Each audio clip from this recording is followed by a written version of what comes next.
এটা বস্তু দেখিলে নে ইহঁতে যদি এই পোৱালিকেইটা পাৰ কৰাইছে চাৰিটা চাৰিওফালে ডাঙৰকেইটা হৈছে মাজত পোৱালিকেইটাক লৈ পেলাই পাৰ কৰিছে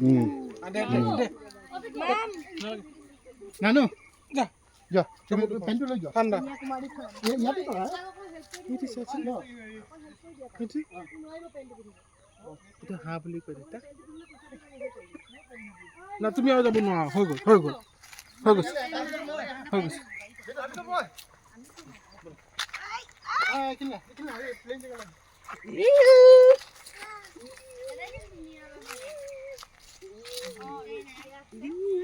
Curly hair. না তুমিও পিনি লোৱা এটা এটাকে ভুলকাল কৰা Oh.